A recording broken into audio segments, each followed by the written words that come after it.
Hello everyone, my name is Matt Leighton, and in today's video we're going to be taking a look at the Cherrydale neighborhood right smack dab in the middle of North Arlington. Now maybe you've driven up Quincy Street, or maybe you've biked or ran along the Custis Trail that goes through Cherrydale, but in this video we're going to go much more in depth, talk about the history of the neighborhood, take a look at some houses and talk about the real estate in Cherrydale, and take a look at some hidden spots and some really cool hangouts in the area. So we got a great video coming up, stay tuned.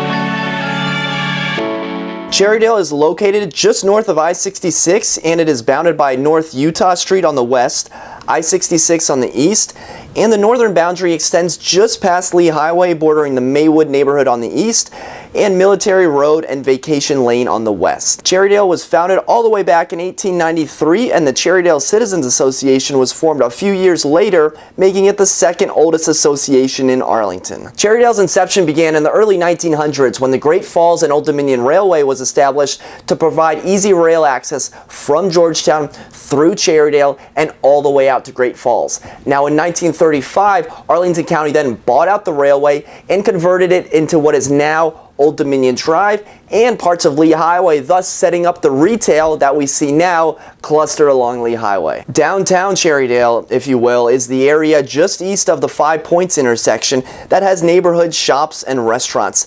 A couple of my own favorite Cherrydale businesses to patronize are the Portobello's restaurant, where their grilled pork chop is my dish of choice, and of course Cherrydale Hardware, where you can pretty much find anything that you're looking for to get the job done. Cherrydale Hardware has been in business since 1938. It's like a blast from the past when you walk into that place, and I love it. With all the gentrification and all the new businesses and shops opening up in Arlington, it makes you really value a place like Cherrydale Hardware because you don't get the level of customer service that you would at the other big box retailers, and you certainly are not going to get that inventory that you get at Cherrydale Hardware compared to other places. One cool thing to know about Cherrydale Hardware is that above it is the Cherrydale Masonic Lodge. Meetings still take place and the community is still very active. Be sure to take a glimpse of the Masonic markings the next time you go to the hardware store. Right across the street from Cherrydale Hardware is another iconic building in the neighborhood, the Cherrydale Volunteer Fire Department. The department was organized in 1898, and the building that you see today was originally built in 1919. It is the oldest volunteer fire department in the county. The building is now used for community events as the fire station has moved just down the street to Old Dominion Drive. Wrapping up our very brief history on Cherrydale, let's talk about the name for a second. The name comes from an old cherry orchard that used to be situated behind the volunteer fire department. Now the orchard is long gone, but many residents still have cherry trees in their lawn, or keeping with the history, some residents have gone on to plant cherry trees in their yard. Looking at the houses and real estate in Cherrydale, we start to see homes being built right around the early 1900s. Most homes have since been renovated, or in the case of some, have been bought out, torn down, and new homes have taken the place of old pre-war residences. The inventory is mostly made up of single-family homes, although there are some condo buildings, apartment buildings, and a few townhouses as well. For the most part in Cherrydale, we're going to be talking single-family homes. Now, generally speaking, we can put homes in Cherrydale into three different categories. The first of which is going to be your 1920s Ramblers, bungalows, Cape Cods, homes from the early 1900s that have not been renovated. They haven't been updated, and frankly they haven't been well kept. They're a little bit run down. This is going to represent a very small piece of the pie here, a very small chunk, and I say this not as a bad thing, it's more informational. It could be rented out and the owners are out of state renting it. It could be a property managed home where they are renting it out long term, or frankly it could just be owner occupied where the owner says, hey, I like my 3-bedroom, 1-bath, 1,200 square foot house. I'm going to keep it the way I want. Great. It's more informational, but what we have to remember is what's going to happen when the home changes hands. Who is that home going to be sold to? Is it going to be sold to, a new family moving to the area, new business owners coming to the area, working in Ballston? Could be. But what we're seeing is that developers are licking their chops at prime lots that are located close to the metro. So keep an eye on these types of homes because the next time they switch hands, it could be to a developer. The second type of home that we're going to find in Cherrydale is that older early 1900s home, which has been renovated. It has been well maintained. Maybe the year it was built is still 1905, but the interior has been significantly redone.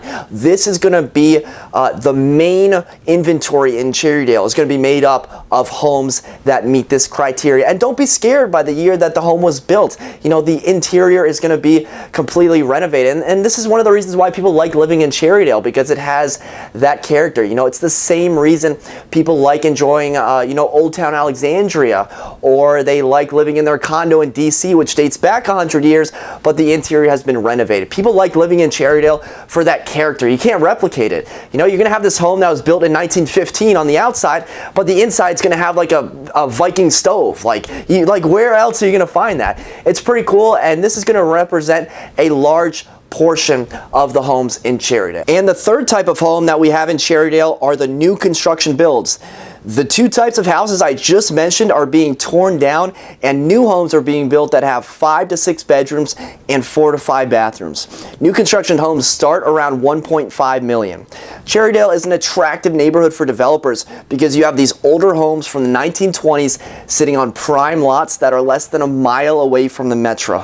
So needless to say, you're going to have developers lining up to put in an offer to get their hands on the land. That's a general look at the housing inventory in Cherrydale.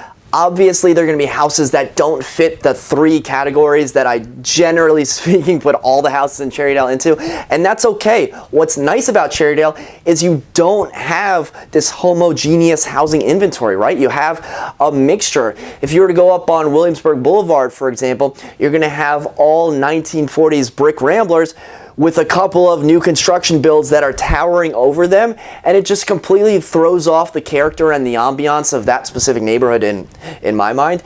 You don't get that in Cherrydale. Cherrydale, it's a nice mix right now, and what you have is mostly old homes on quiet, tree-lined streets, which makes for a quaint, small-town community feel. Okay, with that being said, it's time to take a look at the top 3 things you need to know about living in Cherrydale. Number 1 is 5 Points Intersection, the infamous 5 Points Intersection. If you didn't know it was called that, it's the intersection that connects Quincy, Military, Old Dominion, Lee Highway, and North Quebec Street. Quebec Street being much smaller and almost like the forgotten street of the bunch. Improvements are coming, and the county has been saying that for a while now, but it is now summer of 2016, and the county had said that construction will begin in summer of 2016. This is years in the making. Turning left has been a nightmare at this intersection for many years. Information on the improvements are listed and linked in the description below. Just about the only thing that I like about this intersection is that you can see the Washington Monument from Old Lee Highway when you're driving eastbound. And it is a spot in the community where some gather to watch the fireworks on 4th of July. Number 2 is Lee Highway Alliance. Keeping with the development theme, recently a grassroots organization has formed with the intention of creating a way that we can rethink Lee Highway moving forward. The Lee Highway Alliance involves 15 civic associations located along or near Lee Highway, of course Cherrydale being one of them. Now the end goal is not to create another Roslyn to Ballston corridor, it's not to create another Clarendon, we already have that, but it's rather to serve as an outline for the county to think about how to redevelop the land along Lee Highway that hasn't been touched in a while moving forward, as we're starting to see more developers place more emphasis on locales outside of metro vicinities. Now it's important to remember that nothing is going to happen immediately. This is Arlington County after all, and I don't foresee anything happening to Cherrydale Hardware or any of the other iconic Cherrydale businesses anytime soon, whether they're getting raised or redeveloped. I don't see that happening. But have you seen the Safeway there? Have you seen some of those gas stations? Now, before I get ahead of myself, Arlington County makes it very easy for you to go out, attend some of the community meetings, and learn about the changes, whether it's sitting in the front row, asking questions, joining discussions, or sneaking through the back door, quietly listening to a few of the speakers, and then leaving without anyone knowing you're actually there. Changes are coming. My advice, get involved. Learn about what's happening. Cherrydale's changing. Cherrydale now, 30 years from now, is going to be different. And if you want to be part of that difference and if you want an input, get involved. Number 3 is parks and ponds. Cherrydale has a lot of parks and a couple ponds. Let's take a quick tour. First up, we have Oakgrove Park. This is a park with a soccer field, a playground, and a track around the park. A pretty good sized park. Next, we have Cherrydale Park. This is probably the most unknown park, not only in Cherrydale, but in all of Arlington. To enter, you kind of have to go behind a 7-Eleven, and then it almost feels like you're walking in people's backyards to get to the park. But sure enough, there it is. It has a playground, and it's a nice escape from the 5 Points intersection, which is right nearby. Next up is Cherry Valley Park, which is one of the more popular parks in Cherrydale. In the winter, it's a pretty popular sledding spot for kids and for kids at heart. The park leads down to the Custis Trail, where we find Hidden Pond and Duck Pond. You can occasionally see some wildlife here. It's cool to have in the neighborhood. I'm not sure I know of any other neighborhoods in Arlington that have a pond, let alone 2. Some have streams, but this area is calm, and it's a great spot to get out, relax, and hang out. Okay, there you have it, the top 3 things you need to know about living in Cherrydale. Just to recap, number 1, 5 Points intersection. Number 2 is the Lee Highway Alliance. And number 3 is parks and ponds. As always, thank you so much for watching. Guys, what did you think? Did I leave anything out? Just off the top of my head, I left out the Cherrydale Library. Should have talked about the Cherrydale Library. Anything else? The HB Woodlawn site, the new middle school that's coming to the area. These just off the, I could have a video for 30 minutes long talking about Cherrydale, but I wanted to have it very concise. If I left anything else out that you want to talk about, drop me a comment in the comment section below. Be sure to subscribe. If you learned anything, hit the thumbs up button. Okay guys, thanks again for watching. Until next time, create a productive day. Take care.